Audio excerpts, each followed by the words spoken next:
suis très heureux de vous retrouver. Je crois à notre 17e compte-rendu du Conseil des ministres au titre de l'année 2019. À présent, le communiqué. Le mercredi 12 juin 2019, un Conseil des ministres est tenu de 10h à 13h au palais de la présidence de la République à Abidjan, sous la présidence de son Excellence, M. Alassane Ouattara, président de la République et chef de l'État. L'ordre du jour de cette réunion comportait des mesures générales comprenant des projets de loi et d'ordonnances, ainsi que des projets de décret, des communications et enfin, nous aurons quelques points de divers. Au chapitre des mesures générales, projets de loi et d'ordonnances. Au titre du ministère des Affaires étrangères, le Conseil a adopté 2 projets de loi de ratification. Le premier projet de loi autorise le président de la République à ratifier le traité de Marrakech visant à faciliter l'accès des aveugles, des déficients visuels et des personnes ayant d'autres difficultés de lecture des textes imprimés aux œuvres publiées. Ce traité oblige les États parties à adopter au niveau national une législation qui impose les limitations et exceptions aux droits d'auteur et autorise la reproduction, la distribution et la mise en œuvre d'œuvres publiées dans les formats accessibles aux aveugles, aux déficients visuels et aux personnes ayant d'autres difficultés de lecture des textes imprimés. La ratification de ce traité permettra de répondre efficacement à la pénurie de livres adaptés à ces personnes et de faciliter leurs accès à l'information, au savoir et à la culture tout en préservant les droits d'auteur. Le deuxième projet de loi autorise le président de la République à ratifier l'accord sur les privilèges et immunités du Fonds mondial de lutte contre le sida, la tuberculose et le paludisme signé le 4 juillet 2016. Ce fonds a pour mission de financer l'action intégrée de la prévention et du traitement à apporter aux personnes infectées. La ratification de l'accord permettra au fonds de soutenir davantage le gouvernement à combattre ces maladies épidémiques. Au titre du secrétariat d'État auprès du Premier ministre, chargé du budget et du portefeuille de l'État, en liaison avec les ministères concernés, le Conseil a adopté une ordonnance portant institution d'un dispositif de contrôle des flux de communication électronique des entreprises de télécommunications, TIC, ainsi que son projet de loi de ratification. Cette ordonnance détermine les procédures de contrôle des flux de communication électronique et organise les modalités de valorisation des données issues des opérations de contrôle. En outre, tenant compte des nouvelles évolutions du secteur, elle précise les obligations des entreprises de télécommunications TIC relativement aux opérations de contrôle ainsi que celles de l'administration par rapport au traitement des données à caractère personnel. Projet de décret. Au titre du ministère de la Justice et des Droits de l'Homme, le Conseil a adopté un décret portant institution de la commission paritaire des commissaires de justice. En application de la loi du 27 décembre 2018 portant création d'une nouvelle profession de commissaire de justice, réunissant les ex-professions d'huissier de justice et de commissaire-priseur, ce décret institue une commission paritaire des commissaires de justice en attendant la mise en place effective de la Chambre nationale des commissaires de justice.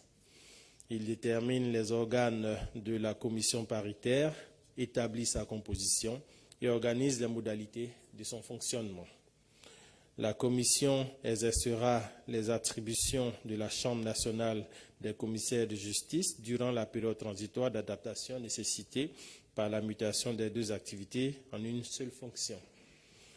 Au terme du 12e mois de la mise en place de la commission paritaire, aura lieu l'élection des membres devant constituer la Chambre nationale des commissaires de justice à l'occasion d'une assemblée générale réunissant tous les commissaires de justice. Au titre du ministère de la Construction, du Logement et de l'Urbanisme, en liaison avec les ministères concernés, le Conseil a adopté un décret portant déclaration d'utilité publique de 4 parcelles de terrain d'une superficie de 18 hectares située dans la commune d'Abobo et la commune de Grand-Bassam. Ces parcelles de terrain sont destinées à accueillir les ferrailleurs et artisans déplacés dans le cadre de la mise en œuvre des politiques d'assainissement du cadre de vie et de réorganisation du secteur de l'artisanat. Au titre du ministère de la Santé et de l'Hygiène publique, en liaison avec les ministères concernés, le Conseil a adopté un décret portant institution des mesures d'exemption sélective de paiement des frais de prise en charge médicale des usagers des établissements sanitaires publics et établissements sanitaires privés investis d'une mission de service public. Ce décret, initié dans le cadre du programme social du gouvernement, dresse la liste des actes de santé, des médicaments et intrants faisant l'objet d'exemption pour les femmes enceintes et les enfants de 0 à 5 ans révolus ne bénéficiant pas d'une assurance privée. Outre l'application des mesures d'exemption sélective, les établissements sanitaires publics et les établissements sanitaires privés investis d'une mission de service public sont tenus de prendre immédiatement en charge les 48 premières heures de l'urgence médicale chirurgicale de tout patient. Enfin, ce décret met en place un cadre de suivi de la mise en œuvre des mesures d'exemption sélective de paiement des frais de prise en charge médicale des usagers par la création d'une commission nationale de coordination de la mise en œuvre de la gratuité ciblée. Cette commission dispose d'un comité technique et de comités régionaux de vérification et de prévalidation. Au chapitre des communications, nous en avons 8 au titre du ministère d'État, ministère de la Défense, en liaison avec les ministères concernés. Le Conseil a adopté une communication relative à la 53e édition du Salon international de l'aéronautique et de l'espace du 17 au 23 juin 2019 à Paris, Le Bourget, en France. Une délégation conduite par le ministre d'État, ministre de la Défense, prendra part à ce salon en vue d'identifier les opportunités de renforcement des capacités opérationnelles de l'armée de l'air. Au titre du ministère de la Femme, de la Famille et de l'Enfant, en liaison avec les ministères concernés, le Conseil a adopté une communication relative à la commémoration de la 29e édition de la Journée de l'enfant africain. L'édition 2019 de la Journée de l'enfant africain a pour thème « Luttons contre la migration à risque des enfants afin de garantir leurs droits ». La commémoration de cette journée se déroulera lors de la Semaine de l'enfant, prévue du 10 au 18 juin 2019 sur toute l'étendue du territoire national. La cérémonie officielle aura lieu dans la commune d'Abobo, dans le district d'Abidjan. À cette occasion, les services de l'administration publique concernés, les organisations de la société civile, les chefs de communauté, des délégations de familles et d'enfants ainsi que les institutions nationales et internationales échangeront sur la problématique de la migration irrégulière à risque. Au titre du ministère de la Solidarité et de la Cohésion sociale et de la lutte contre la pauvreté, le Conseil a adopté une communication relative à l'adoption des indicateurs nationaux de solidarité et de cohésion sociale. Ces indicateurs sont au nombre de 151, dont 37 indicateurs de solidarité et 114 indicateurs de cohésion sociale, couvrant 8 sous-dimensions de solidarité et 23 sous-dimensions de cohésion sociale. Ces différentes sous-dimensions sont regroupées en 9 dimensions prenant en compte notamment la solidarité publique, la solidarité privée, la diversité, l'inclusion et la participation politique et citoyenne. L'élaboration de ces indicateurs a été conduite par l'Observatoire de la solidarité et de la cohésion sociale avec l'appui d'une équipe d'experts composée d'universitaires, de statisticiens et d'acteurs des droits humains. Le processus d'élaboration a impliqué les ministères techniques et les agences des Nations Unies spécialisées ainsi que la société civile. Conçu comme un outil opérationnel pour l'évaluation régulière et objective de l'État de la solidarité et de la cohésion sociale. Ces indicateurs permettront d'orienter efficacement le gouvernement et les partenaires au développement dans la conduite de leurs actions politico-économiques et sociales. Au titre du ministère du Commerce, de l'Industrie et de la promotion des PME, en liaison avec les ministères concernés, le Conseil a adopté une communication relative à la reprise de la gestion du guichet unique du commerce extérieur par l'État de Côte d'Ivoire après l'expiration de sa concession. En effet, le contrat de concession de services signé en février, le contrat de concession de services signé en février 2013 entre l'État et la société Web Fontaine Group pour le développement, la conception, le financement, le déploiement, la maintenance, l'exploitation et la gestion du guichet unique du commerce extérieur, en abrégé GUS, arrive à terme le 30 juin 2019. Aussi, le Conseil a décidé de confier la gestion, l'exploitation et le développement du GUS à une nouvelle société dénommée GUS Côte d'Ivoire SA, en abrégé GUS CI, avec une prise de participation financière de l'État à hauteur de 70% du capital. Cette nouvelle société sera opérationnelle dès le 1er juillet 2019. Au titre du ministère de l'économie numérique et de la Poste, en liaison avec les ministères concernés, le Conseil a adopté une communication relative à l'adhésion de la Côte d'Ivoire à la Convention de Budapest sur la cybercriminalité. La Convention de Budapest sur la cybercriminalité répond à la forte volonté des États de mettre en œuvre une politique pénale commune destinée à protéger les populations contre la criminalité dans le cyberespace. Cet instrument juridique vise à harmoniser les législations nationales pénales tout en fournissant les pouvoirs nécessaires à l'instruction et à la poursuite d'infractions commises au moyen d'un système informatique.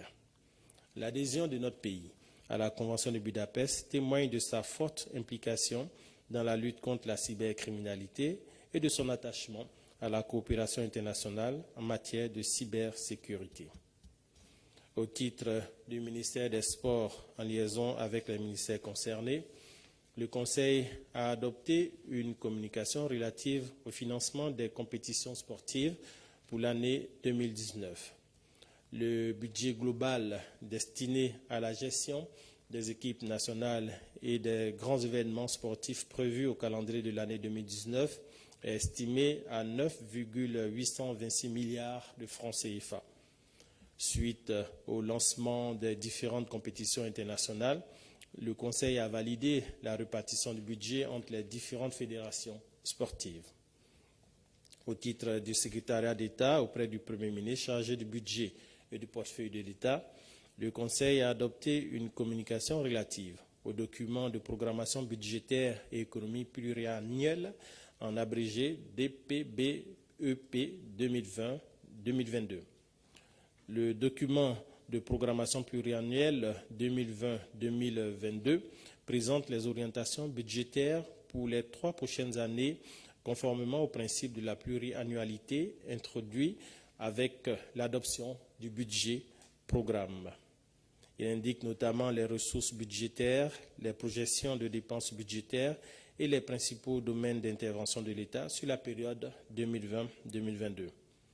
Il révèle que la politique budgétaire de l'État sur les 3 années à venir sera axée sur l'efficacité du recouvrement des recettes intérieures, la consolidation et la maîtrise des charges de fonctionnement ainsi que la poursuite des politiques de lutte contre la pauvreté et d'investissement en vue d'une croissance économique soutenue, forte et inclusive.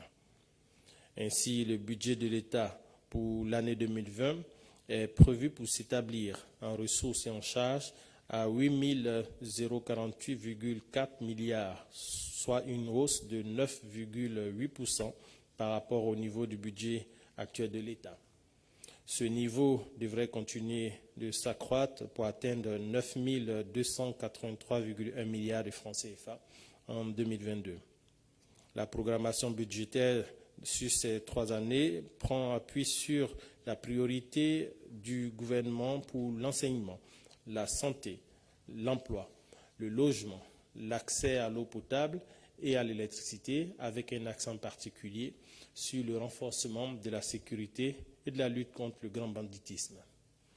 Au titre du secrétariat d'État auprès du Premier ministre chargé de la promotion de l'investissement privé, en liaison avec les ministères concernés, le Conseil a adopté une communication relative au bilan des projets d'investissement ayant bénéficié des dispositions du Code des investissements durant la période du premier trimestre de l'année 2019.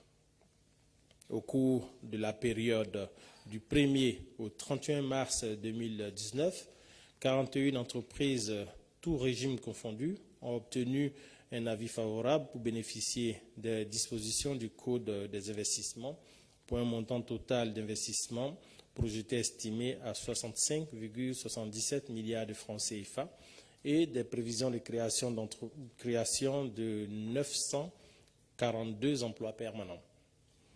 À fin mars 2019, 14 entreprises ont effectivement réalisé leur investissement à hauteur de 46,44 milliards de francs CFA et 392 emplois ont été effectivement créés.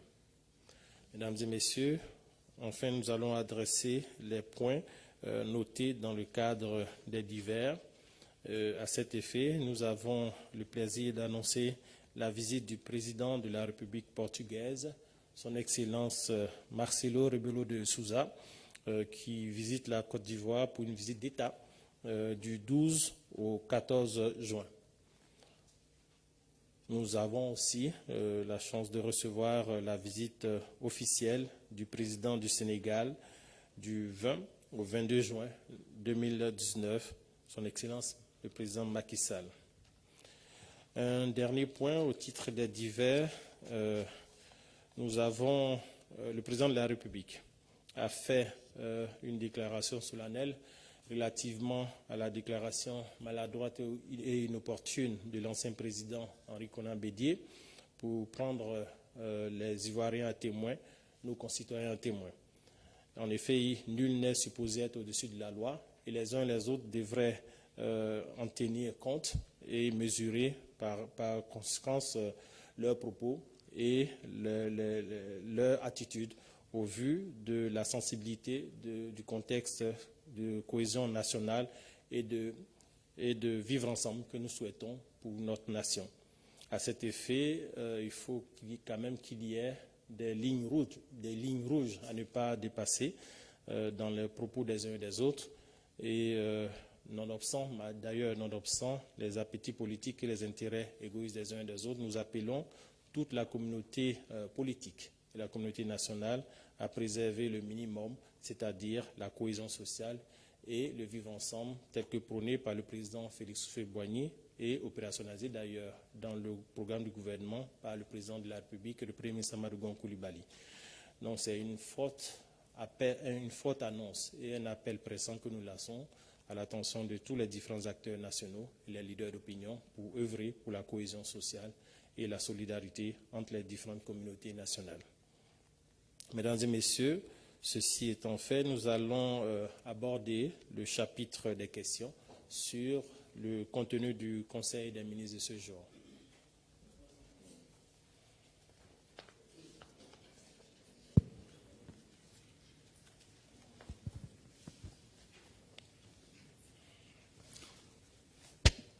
Bonjour Monsieur le ministre, Foussine Touré, quotidien Le Patriote. J'ai des questions relatives à votre compte rendu. La première est relative aux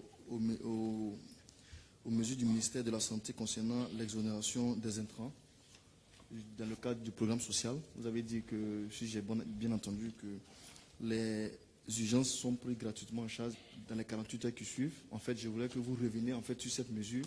Concrètement, il s'agit de quoi? Quelles sont les personnes concernées, les établissements également concernés, et comment est-ce que ça va se passer?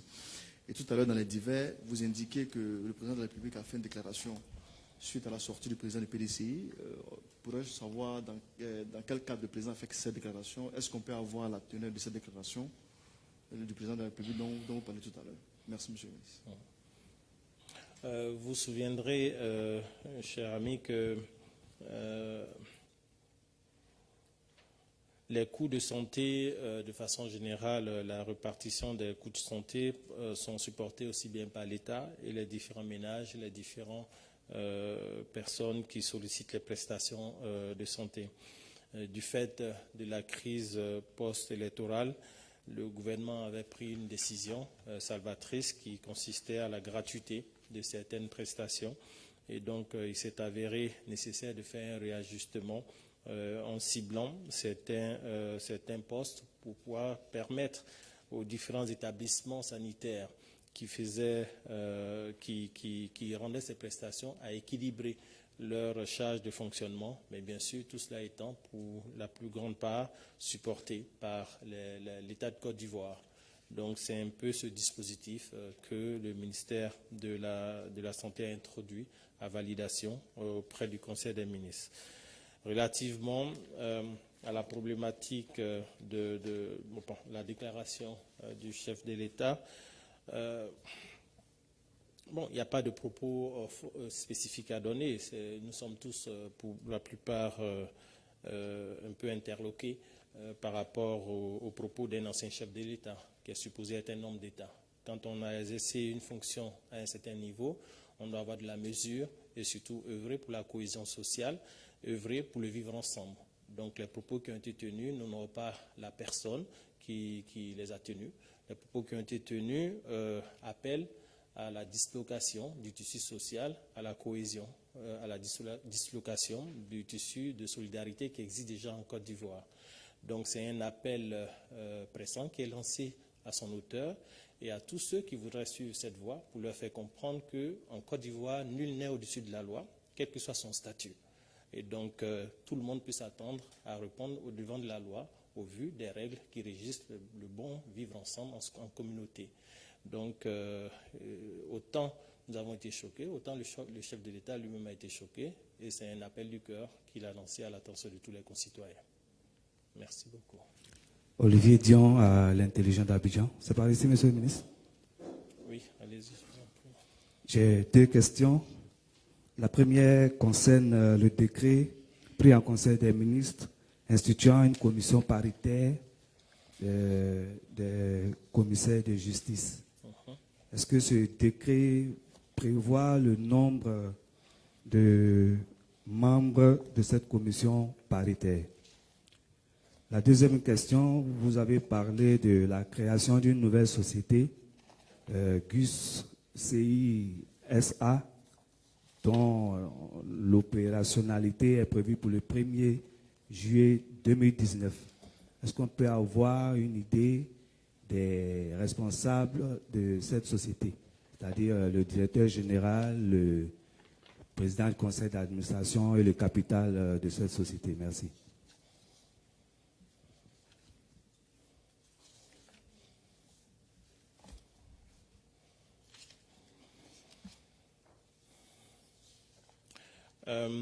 Relativement à votre dernier point d'intervention sur la nouvelle entité qui va prendre le relais après la date du 30 juin, à la suite de Webfontaine, bien entendu, il y a des règles en la matière. Donc nous attendons que les différentes parties se réunissent. Ces règles relatives à la gestion d'une entreprise dans le contexte de l'OHADA. Donc nous ne pouvons pas anticiper sur sa composition pour le moment. Donc lorsque tout cela sera établi, le principe a été stabilisé pour ne pas qu'il y ait un vide après la date du 30 juin. Et le gouvernement a acté cela. Maintenant, en termes opérationnels, les différents acteurs vont se mettre en contact pour pouvoir définir le cadre opérationnel de cette nouvelle entité qui va prendre le relais de Webfontaine.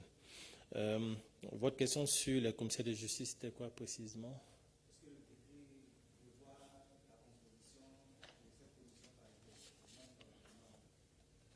Oui, le décret prévoit la composition effectivement de cette commission. Commission paritaire composée d'un bureau exécutif, composé de 3 membres proposés par l'ex-président de la Chambre nationale des huissiers de justice, 3 membres proposés par l'ex-président de la Chambre nationale des commissaires-priseurs, et la composition fonctionnelle du bureau exécutif est définie comme suit, c'est-à-dire un président qui doit être un ex-huissier de justice, un vice-président qui doit être un ex-commissaire-priseur, un secrétaire qui ex-huissier de justice, un secrétaire adjoint ex-commissaire-priseur, un trésorier ex-commissaire-priseur et un trésorier adjoint ex-huissier de justice. Donc, de façon paritaire, c'est-à-dire de façon égale dans le comité. Merci beaucoup.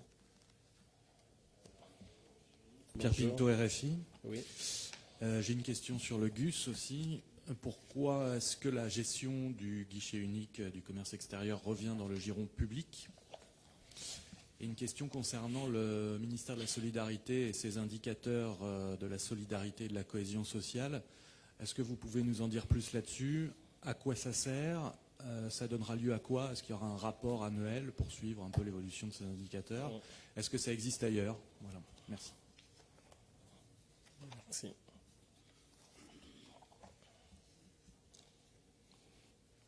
Donc la première question, c'est de savoir...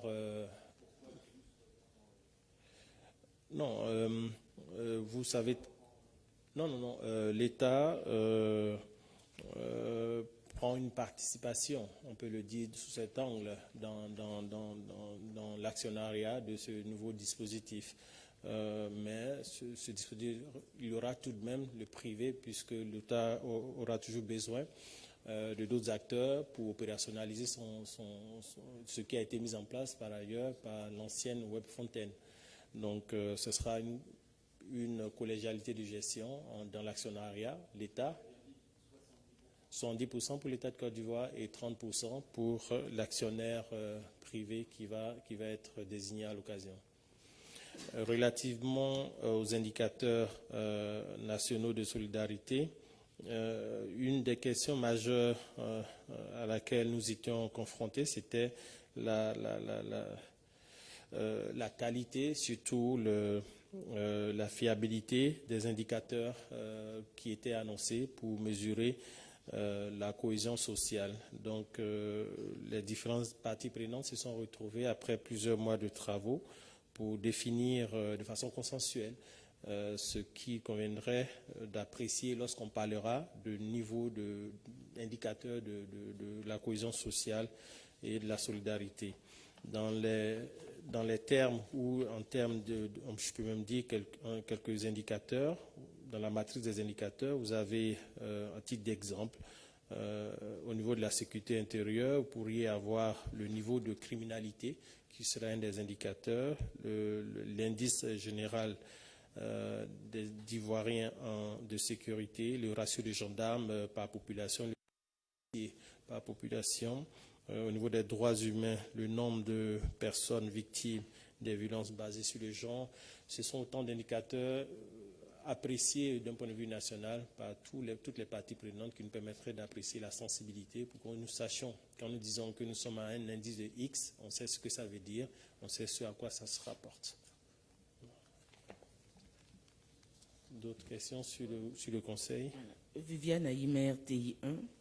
Alors, Monsieur le ministre, je souhaiterais avoir un peu plus de détails sur le décret instituant la prise en charge au plan de la santé. Voilà. Et puis, le décret concernant la création de la commission paritaire des commissaires de justice. Alors, quel est le bien fondé de la création de cette commission paritaire?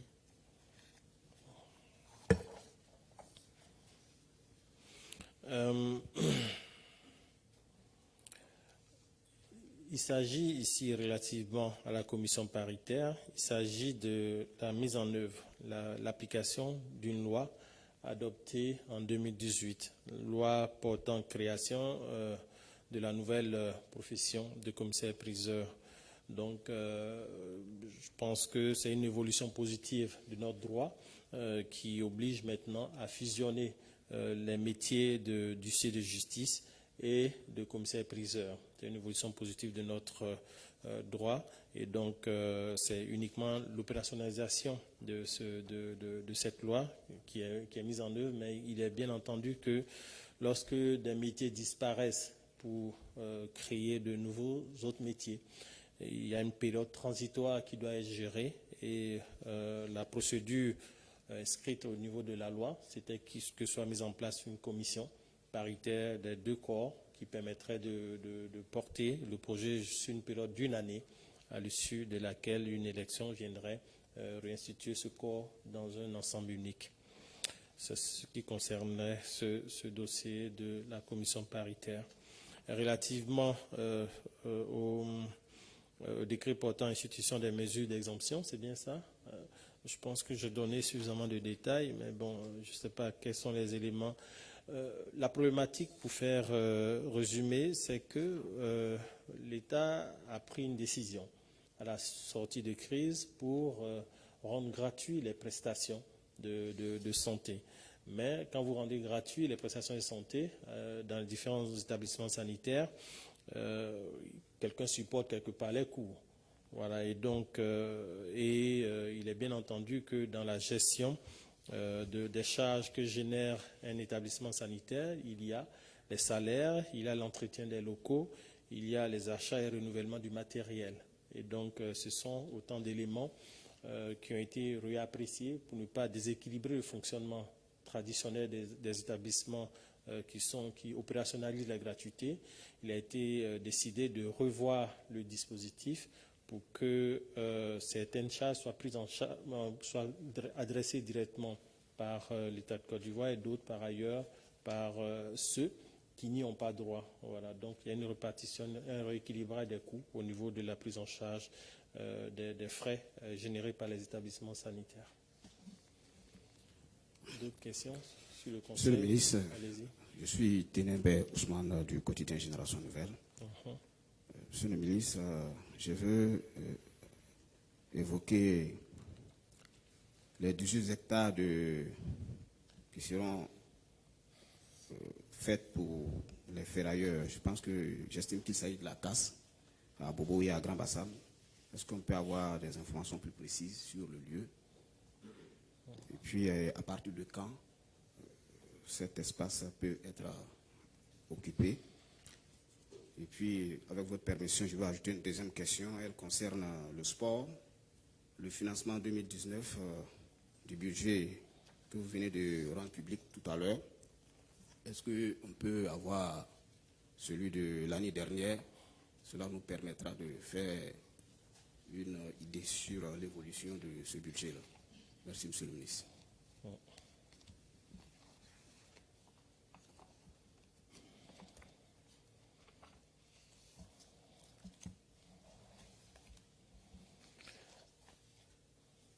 Le projet de décret qui a été adopté par le Conseil ce matin porte, comme vous l'avez bien compris, sur la déclaration d'utilité publique d'une surface de terrain de 18 hectares, avec pour objet le recasement des ferrailleurs et artisans dans le district d'Abidjan. Ces parcelles sont identifiées dans la commune d'Abobo, située à Ndautré, pour près de 10 hectares, dans la commune de Grand Bassam, située vers le CAFOP 1, pour environ 3 hectares, et dans la commune de Grand Bassam, située à Yakassé 2, pour environ 3 hectares. Si je prends la parcelle qui se trouve à Ndautré, elle sera destinée à la construction d'une casse moderne. Pour la parcelle qui est située au CAFOP 1 de Grand Bassam, ce sera pour la construction d'un village artisanal.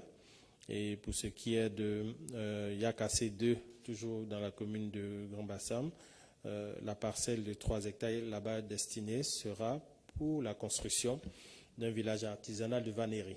Voilà. Donc, voici un peu ce que je peux vous dire pour un total de superficie d'environ 18 hectares.